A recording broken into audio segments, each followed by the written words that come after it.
In 1950, they were coming out with a new series of tractors. So Oran Sorenson farms on this land near Garretson, where he grew up. I had a wonderful dad, Paul. He was the best dad a guy could ever had. He expected us to work hard, and we did. We had 900 acres. We had 9 tractors. His dad's favorite tractor was an International Harvester. The International Harvester was involved in many different things. And over the past 40-plus years, Oran has collected all things IH. Sold International and Freeman. I used to collect all brands, and then I finally got smart and realized I couldn't do it all, so I narrowed it down to International Harvester. The F12 over there, my dad and my grandpa bought brand new in 1935 and had the original rubber tires on it yet. And you could see the cracks in the tires, the tubes were pink. And Dad said that was synthetic rubber during the war. That collection is in this building on his farm. Well, I needed a shed, so I built the big shed. And I put this addition on here because our house and the garage and everything was overflowing with the stuff I was collecting. This tractor came from the Black Hills, the 140. This one came from Colton, the 340, the little bigger version. And there's a lot more than tractors. We're on our way to a national show, and the boys were talking about how many 1206s might be there, which is a very popular tractor and whatever. And I said, boys, put your money into signs. This is probably the rarest item in the Sorenson collection.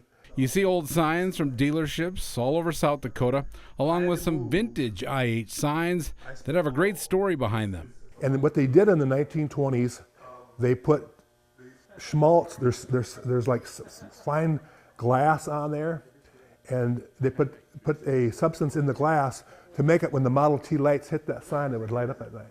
This place has special meaning. It's called Rodney's Room, after Oran's brother, who lost his life in a farm accident. He was brilliant in many ways, but he could not read, he could not write, and so he was limited on what he could do in life. And he loved coming in here. He taught us all how to work hard and never complain. And so this room is a dedication to Brother Rodney. But my dad wrote his name here. He had great penmanship. He wrote his name here on top of this book. So this is one of my prized possessions. The International Harvester Museum isn't the only thing full of history. Oran also bought Garretson's old train depot and had it moved here. The building weighs 250 tons. I found it at an antique shop, Sculptor Studio. Anyway, it's nice to have it here. I've told my boys when my day is done, if somebody else in the community wants the building worse, it doesn't belong to the Sorenson family, it belongs to the people of Garretson.